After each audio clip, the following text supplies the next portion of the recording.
tal? Muy buen día, bienvenidos a su sección de entrevista para tiempo.com.mx y Puente Libre MX. En esta ocasión nos acompaña Carlos Borrell, usted lo conoce muy bien, expresidente municipal. Hay que hablar de bienvenida. ¿Qué tal, licenciado? Buenos días. ¿Qué tal, Pedro? Muy buen día. ¿Cómo amaneció? ¿Cómo andan las cosas? No, pues desde muy temprano, chambeando, trabajando, ya venimos de otras partes, de arrancar algunos trabajos y bueno, pues contento con la vida. ¿Dónde ha estado Carlos Borrell en estos últimos 3 años, luego ahí del proceso electoral del 2012? Sí, haciendo lo que he hecho toda mi vida, trabajando por fuera. Hicimos una microempresa familiar, mi esposa y yo, por un lado dedicados a la construcción, directamente metidos nosotros sin intermediarios, y por otra parte con un servicio de transporte ejecutivo, pues que los hemos ido haciendo crecer.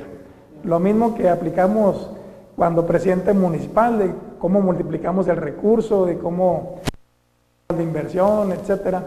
En la vida privada dando resultados, levantándonos desde muy temprano, con un negocio que empieza a las 4 de la mañana, termina a las 12 de la noche, 1 de la mañana, y que es los 365 días del año. Pero muy, muy felices, disfrutando nietos, viendo crecer y consolidarse a los hijos en el ámbito personal, profesional, y a los nietos, bueno, principalmente disfrutándolos a morir. Y viendo desde fuera las cosas, ¿no? Sí, así es. Viendo un poquito de fuera, volviendo a ser tantito ahí de actor, a lo mejor secundario si tú quieres, pero todavía ahí presente, como lo marcan pues algunas encuestas, donde bueno, alguna gente en el estado se acuerda de la campaña que hicimos en 2010, que fue una campaña, a pesar del resultado, digo, ganamos la campaña, perdimos la elección, pero fue una campaña muy intensa, que dejó la más alta votación que el PAN ha tenido en toda su historia en una elección gubernamental. Licenciado, sin duda pues interesante lo que nos comenta, pero llamó sobre todo la atención su ausencia en el informe de Javier Garfio. ¿Cómo ha visto estos 2 años de administración? Bueno, pues mira, tiene sus pros y sus contras. Yo realmente lo que he procurado es ausentarme pues de los escenarios políticos, principalmente en el ámbito de la presidencia municipal. Fui al primer informe o toma de protesta, fui a algún evento también del actual presidente municipal, de Javier Garfio, a quien conozco desde que estábamos en Colegio de Bachilleres, pero también como expresidente municipal. No se me hace de lo más correcto el opinar de las fallas que yo veo, o bien los aciertos que le corresponden destacarlos al que está al frente del evento. El alcalde tuvo la cortesía de invitarme personalmente, pero te lo reitero nuevamente, la cuestión del trabajo, ahí sí no admite que lo dejes descuidado, es como tiempo, ¿eh? Claro. Tiempo no puede llegar en ningún instante a decir, hoy no hay noticias. Entonces en este tema siempre hay trabajo. Pero puede dar una opinión respecto a lo que se ha hecho, ¿no? O sea, basándose en la experiencia que tuvo. Bueno, mira, yo veo con agrado que hay esa presión, tanto lo que sucedía en otras administraciones, que proyectos que eran de un color distinto, bueno, se dejan abandonados.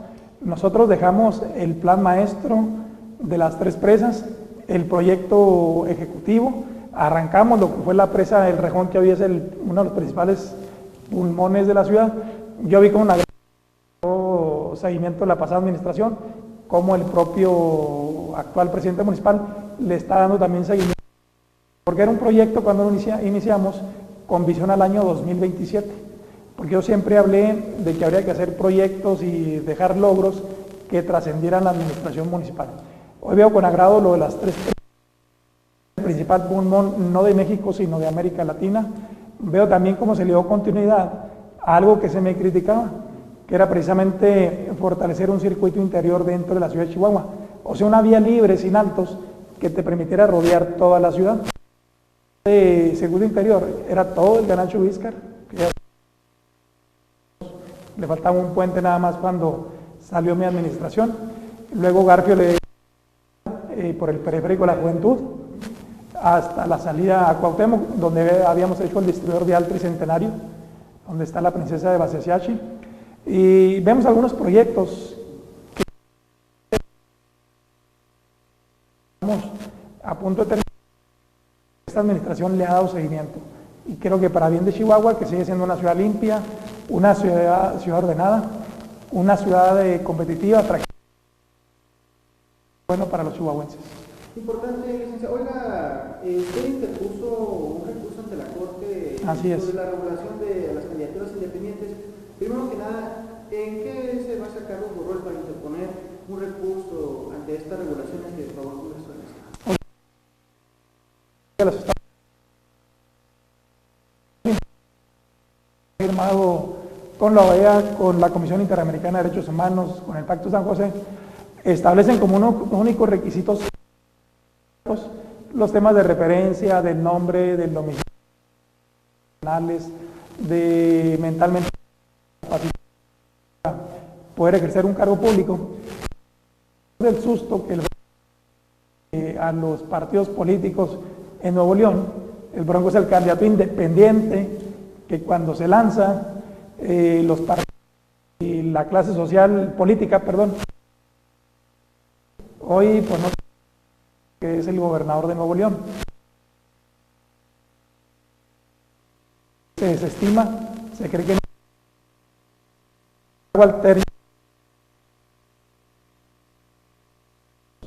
O sea, ahí se volcó la inconformidad ciudadana, la insatisfacción que hay en contra de todos los partidos políticos.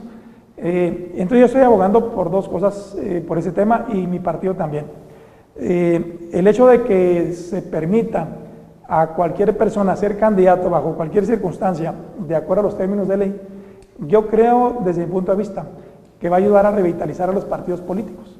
¿Por qué revitalizarlos? Porque bueno, se van haciendo mafias, grupitos, que están peleando únicamente y sencillamente por las prerrogativas, que es un insulto, y se publicó por ahí en fin de semana, que a los partidos políticos y a los mismos organismos electorales les estén dando decenas y decenas de millones de pesos por partido y centenas y miles de millones de pesos a cada partido político y organismos electorales, cuando hay tanta necesidad en la población, cuando hay tanta pobreza, cuando hay tantas colonias sin pavimentar, alumbrado público, hospitales, escuelas, que hace falta construir en beneficio de la población.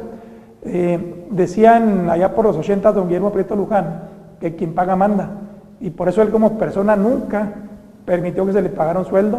Él estaba en contra de que a los partidos políticos se les dieran prerrogativas, o sea, recurso público de los impuestos que pagamos los ciudadanos, y estaba en contra también de las plurinominales, porque decían que eso iba a desatar la ambición dentro de los partidos, y en lugar de ver por las demandas populares de los ciudadanos, pues la preocupación era el recurso público que te llega, ganes o pierdas, y las plurinominales, que donde entre más pierda, pues más te tocan, ¿verdad?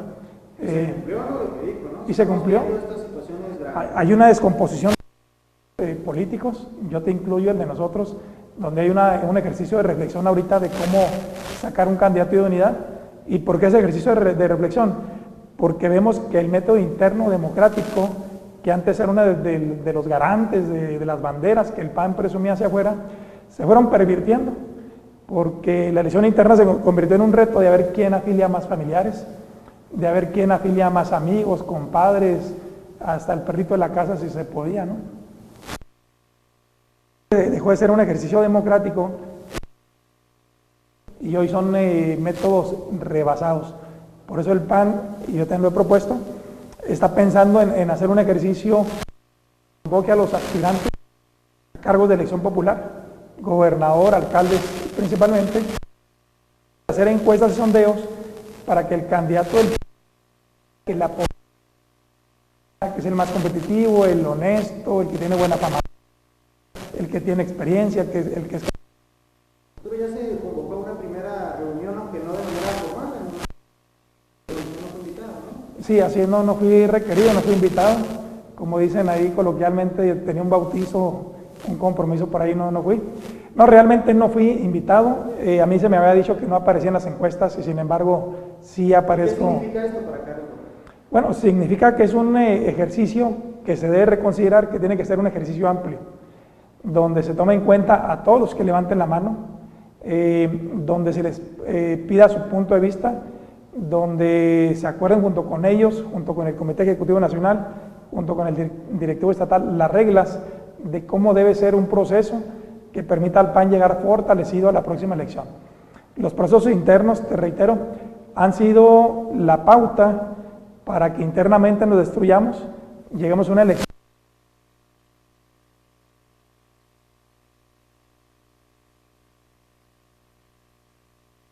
Salimos débiles y a la derrota.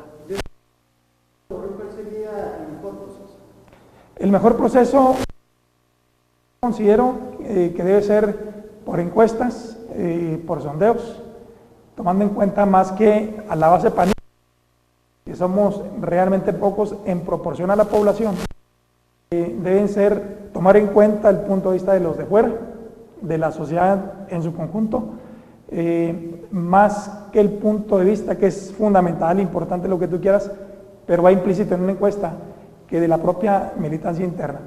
Te pongo un ejemplo, tengo esto, el actual dirigente estatal en la elección para reelegirse, pues se reeligió con algo así 3.500, 4.000 votos. El PAN tiene que ir a conquistar si quiere una población de más de 2 millones de habitantes. Medio habitantes, 4.000 habitantes. Entonces, 4.000 votos para poder ser candidato a gobernador dentro de un partido político no necesariamente representa lo que más de 2 millones de personas opinan. Llamó mucho la atención, licenciado, su interposición de recursos pues, ante la Corte, claro, por dos situaciones. La primera, pues, ante la situación de los candidatos independientes, y la segunda, porque a lo mejor toma la bandera de la candidatura independiente. ¿Ha pensado Carlos Borrell en ser candidato independiente? Fíjate que me lo han propuesto personajes incluso de varias partes del país. En Monterrey, de Nuevo León y gente de otros estados también, que ahorita omito los nombres para no cometer una indiscreción, de unos 5 o 6 estados, donde están viendo la urgencia de revitalizar la presencia de los partidos políticos. Te reitero, que no estén pensando nada más en prerrogativas y en plurinominales, porque eso es alejarse de las necesidades de la población. La irrupción de un candidato independiente que vino a hacer una sacudida muy fuerte a los partidos políticos, para decir, oye, todos los que estamos dentro valemos, se requiere el esfuerzo de cualquiera de los militantes y alejarnos de la onda grupera, de los intereses sectarios, más que alejar a la población de las urnas. Los últimos procesos electorales, 2010, 35% de votación, en 2015, nada más el 30% de la población. 2010, el PAN obtenía 24.000 votos, tenemos 209.000 votos, menos de la mitad, menos de 200.000 votos, 70% de población que no vota, lo que te habla de un desencanto por parte de la ciudadanía hacia los políticos. ¿Y cómo tuvo usted este contacto con las personas en Nuevo León para impulsar una candidatura independiente? Bueno, ha sido un proceso natural. Ellos han visto mi carrera de años, les tocó ver de lejecitos y todo, porque Chihuahua tuvo algunos premios nacionales en competitividad, en tramitología, en limpieza, en obra pública. Las Naciones Unidas, en mi trienio, consideró a la ciudad de Chihuahua como la primera ciudad en desarrollo humano de todo el país. Y todo esto hizo que alguna serie de a ver a mi persona, han seguido la trayectoria, y ahora que coincidió un grupo de amigos, o estar cerca pues del Bronco cuando ganó y ahora en la toma de protesta, me hacían esa propuesta. Yo les decía, para mí es bien complicado una decisión de esa naturaleza, primero porque tengo 35, 36 años en el PAN, segundo porque, como decíamos, por independiente, obviamente el gobernador le ponen candados para que no haya un candidato independiente el próximo año.